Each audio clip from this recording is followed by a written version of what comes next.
Grabe ang anak sa labas ni Michael Jordan, muntik burahin ang isa sa record ni Will Chamberlain. Parang MJ versus Kobe lang ang tapatan ni Kyrie at Edwards. Nakakatakot ang nangyari kay Luka Doncic, binulak ang ilong ni Julius Randle. Dallas Mavericks versus Minnesota Timberwolves, rematch to sa nakaraang Western Conference. Agad na pumakita ng highlight move si Anthony Edwards, gandang sidestep move para simulan ang opensa ng Minnesota, pero nakakasagot ng 6-0 na tingiran ng Dallas. Back-to-back basket para kay Daniel Gafford. Napasabit naman ni Kyrie Irving sa play na to ang veteran guard na si Mike Conley, pero takeover ang anak sa labas ni Michael Jordan. Kumana ng 8 straight points ang Wolves superstar, napapangiti na lang sa depensa ni PJ Washington. Double figure 10 points agad para kay Edwards halfway mark pa lang ng quarter. Eto, butata ang inabot ni Gobert sa ilalim kay Daniel Gafford. Under 5 minutes, unang tres para kay Klay Thompson mula sa pasa ni Luka Doncic. Yun nga lang, di pa tapos si Anthony Edwards, dalawang tres pang naipasok, pinagbayad ang drop defense ni Derek Lively. Dito napa-timeout na din ng Dallas. Hype na si Anthony Edwards. Though after ng timeout, di pa din tapos mga bro si Ant-Man. Literal na halimaw sa first quarter, humirit pa ng dalawang tres si Edwards. Dito may bago na siyang career high, 24 points. Isa na lang sana mga bro para sa record ni Will Chamberlain. And the first quarter lamang pa ng 8 points ang Minnesota, 34-26. Second quarter, di magandang balita para sa Dallas. Agad na napabalik sa locker room ang big man na si Daniel Gafford matapos makabanggaan ng tuhod etong si Naz Reid.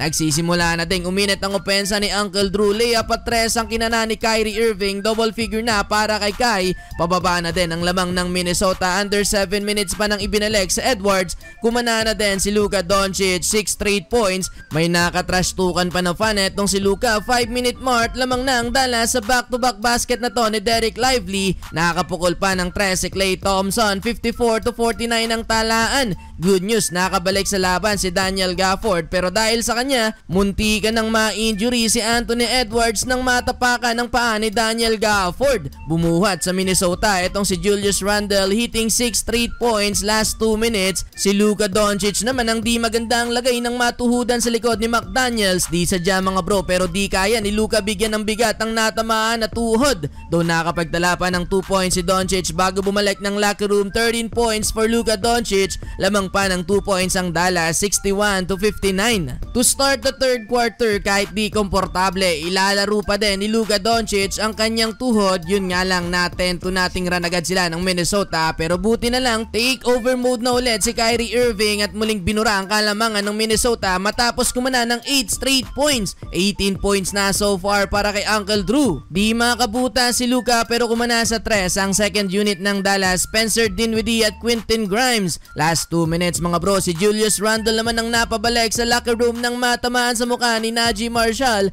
Daming na-injured sa game na to mga bro, pero etong si Kyrie Irving ayaw paawat. Kumana pa ng 8 straight points down the stretch kung saan meron ng 26 points si Kai, 14 points sa third quarter. Kamuntikan pang maipasok tong court to court shot mga bro to end the third quarter. Lamang ng 11 points ang Dallas, 93-82. Well, fourth and final quarter mga bro, maintaining sa double digit ang lamang ng Dallas. Kumana na din sa opensa si Luka Doncic, pero hindi pa din mapigilan ng Minnesota itong si Uncle Drew na meron ng 30 points. Down the stretch mga bro, hawak pa din ng Dallas ang kalamangan. Alley-oop setup ni Luka Doncic kay PJ Washington. At eto mga bro, Kyrie Irving 3-pointer kontra kay Julius Randle, crossover move. So panalo ang Dallas Mavericks sa likod ng 30-point game ni Kyrie Irving.